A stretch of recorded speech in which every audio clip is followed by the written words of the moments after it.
This video was meant to be made sitting in the front yard amongst the golden fallen leaves, where we could talk about the changing of the seasons and other delightful things. However, this young man decided to go on a comforting spree, and now I have to stand here and babysit him. So, let's babysit him together and discuss Chayai Sarah, the life of Sarah.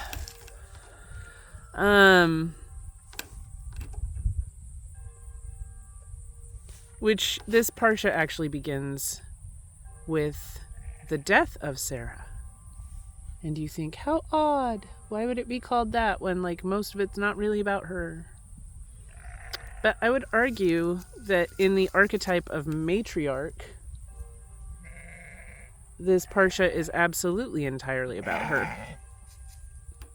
Because at the beginning, Abraham loses his wife. Abraham loses his main wife. He has another wife by the end of the parsha. And 12 more sons, who he sends away. And that's a whole other awkward thing. However, we're not talking about him. So Abraham loses his wife, Isaac loses his mother, and everybody's very sad. And then a lot of the parsha is actually the story of Rebecca, of the servant of Abraham going to find a wife, and how am I going to know who she is, and she waters the camels, etc., etc. And in Rebecca, we find the mantle of matriarchy passed. When she comes back, sorry, I keep pausing to make sure he's not going to run through the fence. When she comes back and she meets Isaac for the first time, and she gets off her camel, and who is that? And then she covers her face, and they meet. And again, I ended up not recording a video for last week, not because I didn't try to do one. I actually started a couple days earlier than I normally do.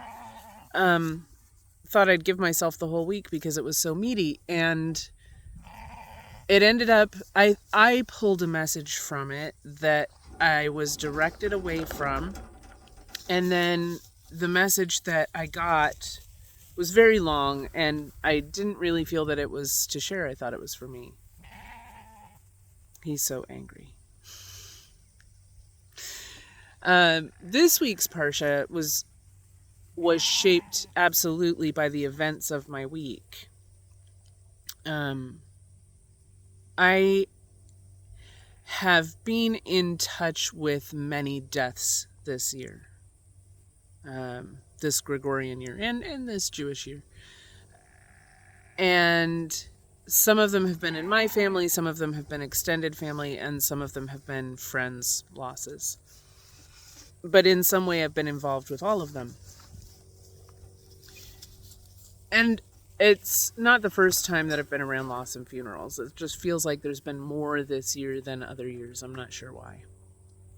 I think maybe because a lot of them had to do with bookends of relationships, or some kind of parenting and relation to the mother. So in our process of grief, in processing grief communally, because Jews don't exist in a vacuum, we're one of the mitzvot is to comfort the mourners and to offer comfort. And of course there's a prescribed thing that you say to mourners when you see them: may you be comforted among all the mourners of Zion and Jerusalem. Those are words. And in much the same way that in the death of Sarah we lost both a matriarch and a wife, in attending a funeral this week that involved the loss of a wife and mother and grandmother and great-grandmother, and also involved wives and mothers and daughters, and daughter-in-laws, and all of those female relationships and their complexities, and the changeover of generational relationship, where when a matriarch is lost, the next generation of women assume that position. And it's not like taking over Thanksgiving dinner of just like, well, now you host. It's far more subtle than that. So in the position of matriarch, of wife and mother, a woman in mourning also becomes a touchstone of comfort for those around her. And so with the loss of Sarah, of course, now Isaac and Abraham are a bit unmoored. And this is why it's so important to bring in the matriarch. So one thing that I learned about grief as a young person, I think I was maybe 18 or 20 when I realized that I wasn't needed at the funeral.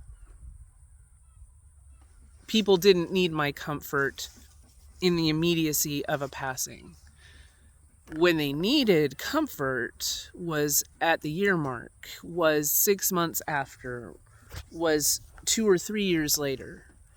There was a loss I experienced that I sought comfort in community in an activity that person had been massively involved with. We both had. And I went back and I was standing there and someone asked me what was wrong, and I said, I miss this person.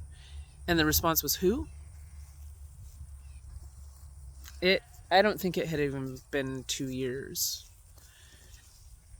And that was one of the moments that really impacted me, that offering comfort is not it's not an immediate thing.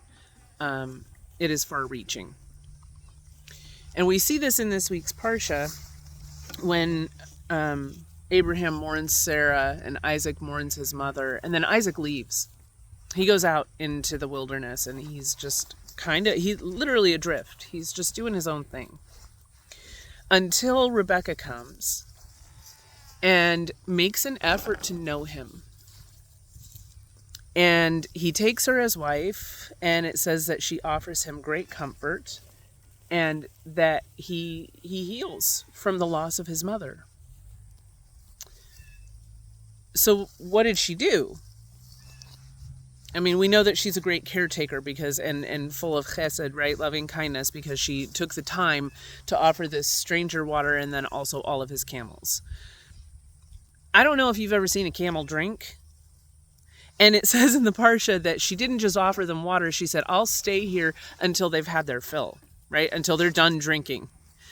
We don't know how many camels were in that caravan, but, it's more than 1 or 2, and it takes a while. So she put her day on hold. She had her pitcher of water that she needed to get back to the house, put it on hold to take care of these people and their camels. Amazing.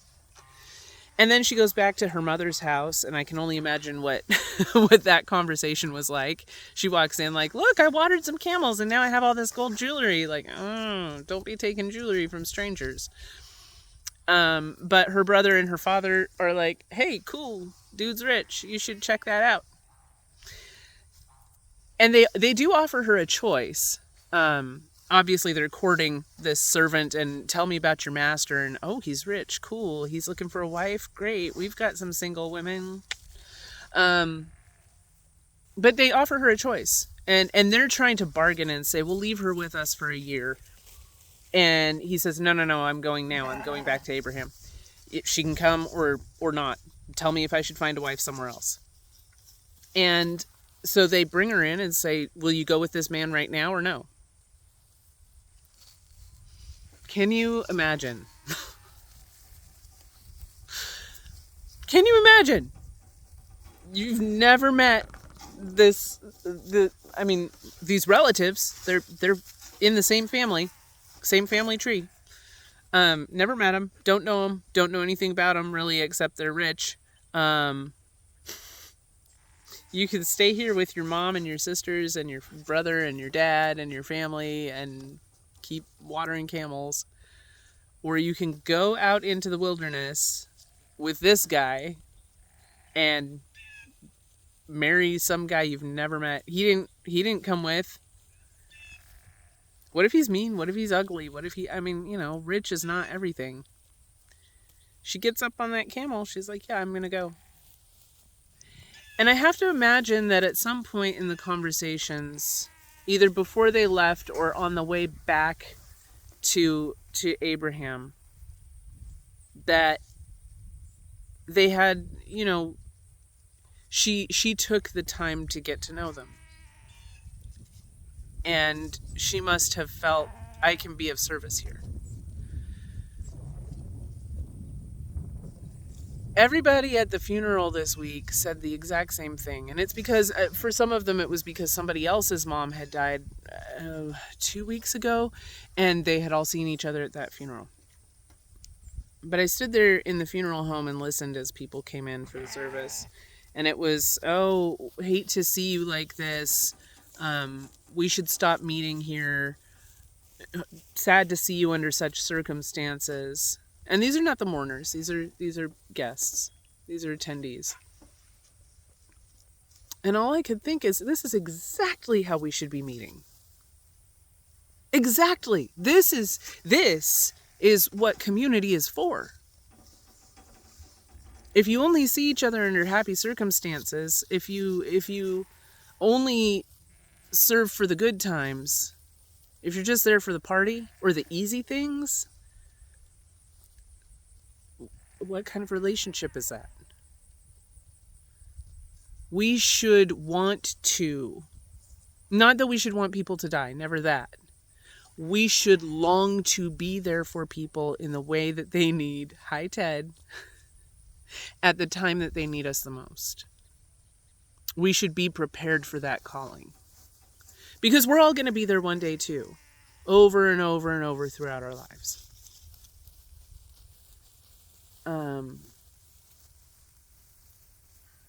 That was the part that struck me this week from this Parsha.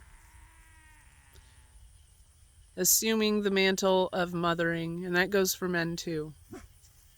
Offering comfort, that's a female archetype. And offering the kind of comfort that somebody needs, not the kind of comfort that's easiest for you to give. Silence can be a great comfort. You don't have to say trite platitudes. Not the sending of food so much, but the being there to serve, to clean up, the running of errands, sitting with, listening to memories. All you need to offer is yourself.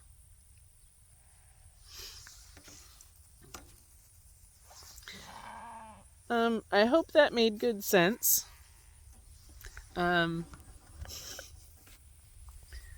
Trust and believe. He knows. All you need to offer is yourself. He's looking for many wives. If you are going through such a time of struggle, may you be comforted in whatever way feels best to you. There's no wrong way to grieve. And remember that it takes time. Isaac didn't get over it right away. Abraham didn't run out and find a new wife right away. They took time. But don't stay stuck in your grief either. Allow people to pull you forward.